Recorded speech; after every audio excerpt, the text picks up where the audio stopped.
Code name, Pawn Ethan. Cole was an invisible man in a crowded city. 35 years old, working in the records office of Grayford City Hall, he lived a life nobody noticed. Every day was the same. Black coffee from the corner shop, faded folders on his old wooden desk, small talk with people who would never remember his name. He was a shadow behind a stack of papers. One rainy morning, Ethan was moving dusty boxes in the basement archive. As he lifted an old carton, something small and black slipped out and hit his shoe. It was a plain USB stick, scratched, no label. He looked around. No one was watching. On impulse, he slipped it into his coat pocket. At home that night, while his aging mother slept in the next room, Ethan plugged the stick into his old laptop. A window popped up with cold, simple folders.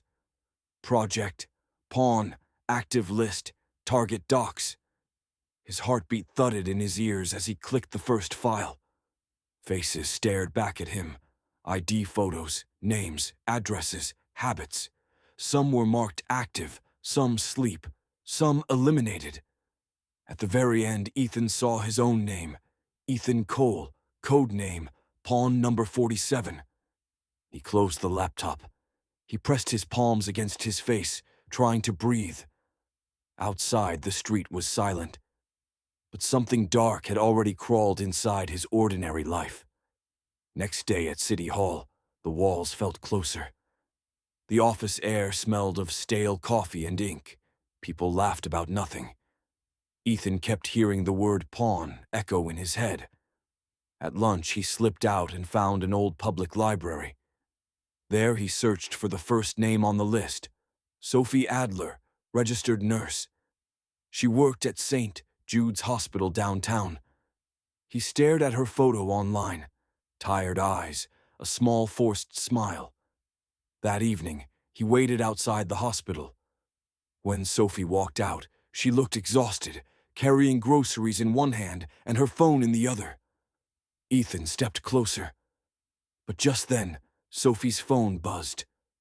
She stopped, read a message, froze, and her face turned pale. She turned quickly, jumped into a cab, and vanished into the city lights. Ethan's phone vibrated. A message, no number. Put it back, or you're next. He looked up and down the street.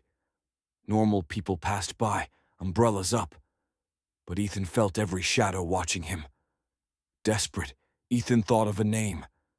Daniel Harris. An old journalist, once known for exposing city scandals, then suddenly gone underground.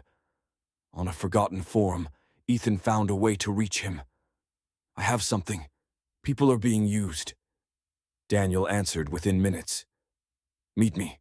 No cops. Midnight. They met at an abandoned train platform.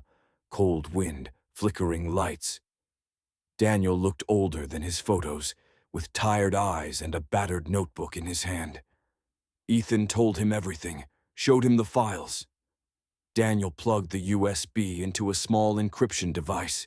He nodded slowly. This is a pawn list, Ethan. They pick nobodies. They wake them up when they want chaos. A strike, a leak, a crime pinned on the quiet guy. And you're one of them. Ethan's mouth went dry. Why me? Daniel half smiled. Because you never thought anyone was watching. You're perfect. A noise. At the far end of the platform, two dark figures stepped into the light. Daniel's eyes narrowed. Run, I'll hold them off. He shoved the stick into his pocket. I've got a backup. Go. Ethan ran. Behind him, he heard shouts, a brief struggle. Then silence. That night, Ethan went back to his mother's apartment. She was asleep, fragile and lost in old memories. He packed a small bag, kissed her forehead, and whispered, I'm sorry. Then he vanished into the city's veins. He hid in an old fishing shack outside Grayford. No neighbors, no streetlights. Just the cold air and the sound of wind at night. From a battered radio, he heard the news. Daniel Harris had died in a car accident. Of course, they called it an accident. No one mentioned a USB, but Ethan knew the files lived. Before leaving town, he'd sent a copy to Daniel's old server. Days later, a message found him in the shack. Sophie, they're coming for me too. I'm on the list. We should meet. She arrived 2 days later, shivering in a thin coat. They sat by a broken stove. Sophie's eyes were dark from sleepless nights.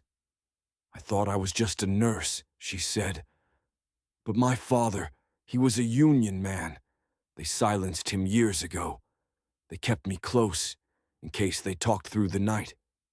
Sophie showed Ethan pages of notes, other names, other pawns, teachers, drivers, hospital workers, all sleepers for someone else's secret plan. One morning, Ethan returned from the village store. The door to the shack was open. Sophie was gone. On the table, a single page. They found me first. Keep going. If you stop, you die too. Ethan sat alone until dawn. Then he stood up, picked up the last backup drive, and walked to a town library. There, on an old computer, he released it all. The files, the photos, the hidden messages. He dumped them onto servers, sent them to journalists, activists, whistleblowers. The next day, the world woke up to the hashtag Pawn Files. In Grayford, the mayor resigned.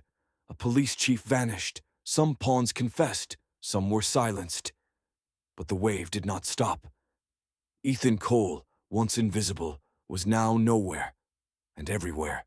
They never found him. But in alleyways and city walls, new graffiti began to appear. You can't kill the truth.